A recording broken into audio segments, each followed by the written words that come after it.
Imagine a world where every person is able to make secure payments in a convenient manner at an affordable rate. And that is for everyday needs and the long term. That is how Mahala Bank defines financial inclusion.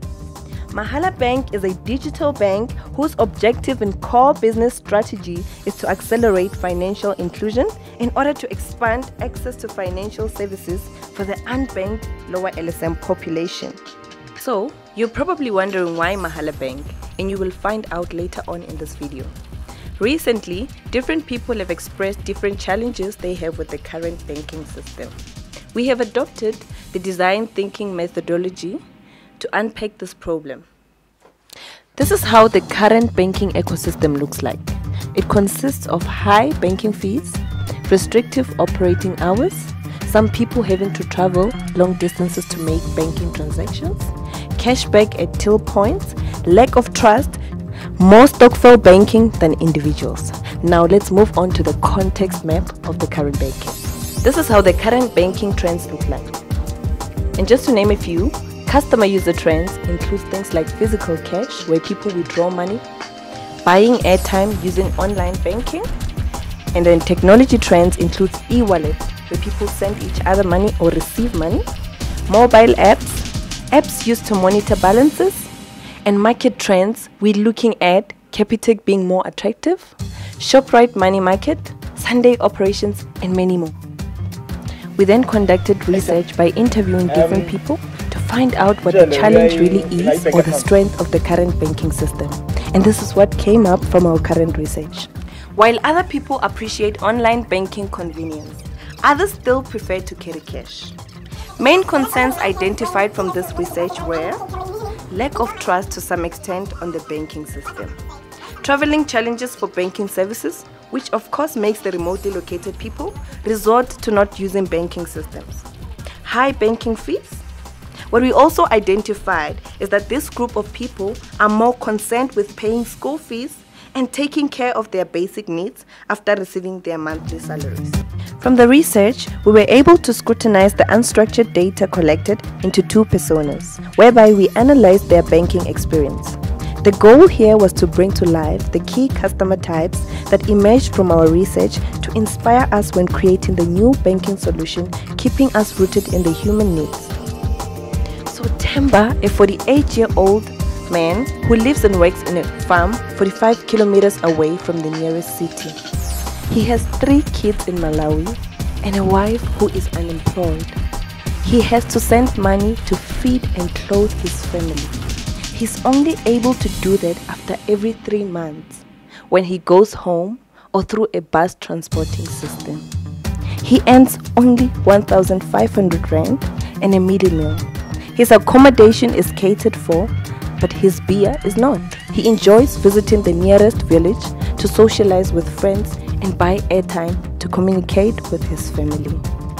Temba just wishes that there was a way in which his family could get money as he gets it and have their needs not delayed. On the other hand, Rose is a 42-year-old woman who is a security guard. She works at a block of flats in Hillbrow. She has a family that lives with her in Tembisa. She also has a diabetic mother in Mzimkulu that she needs to send money to for medication, food, education for the 5 grandchildren that she is taking care of. She is renting a back room and needs money for commuting to work daily.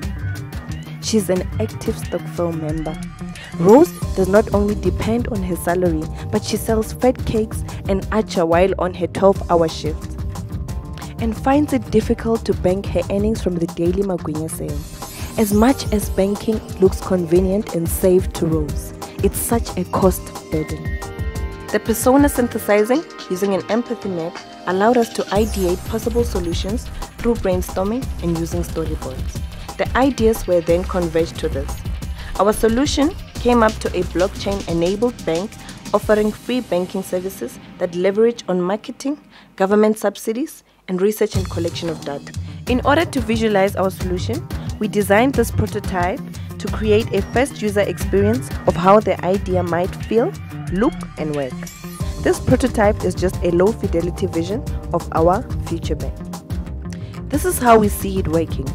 Temba, who lives in the farm, will now be able to move to the nearest buzzer shop to withdraw money easily by interacting with a robot. In this way, his money is safely kept and blockchain ensures his details are communicated with the government and also the server and cash farm.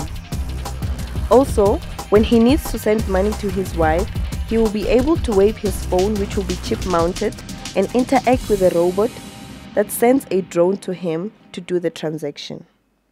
The blockchain technology will provide more security and ensure that his information is always current and available to the stakeholders whenever he needs to do a transaction. Cryptocurrency will also allow him to buy groceries from a blockchain-enabled retailer in his village. Future advantages also allow his house to be a connected greenhouse, taking advantage of the Internet of Things. This prototype leads to the following future banking trends. Under customer trends, we see more people becoming tech-savvy. Under organization trends, we see partnerships of this bank with companies like ShopRite.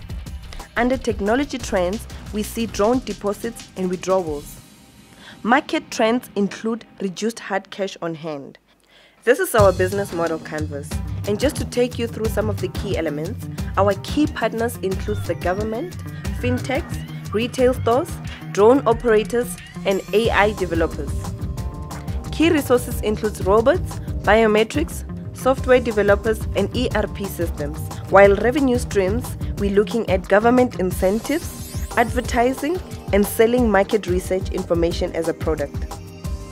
We have proposed a solution and prototyped it, but we asked ourselves, is it viable? We look at the following 3 elements to check this: desirability, viability, and feasibility. In desirability, we ask, do they really want this?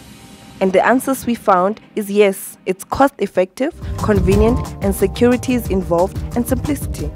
Viability, should we do this? And the answers we found again, yes.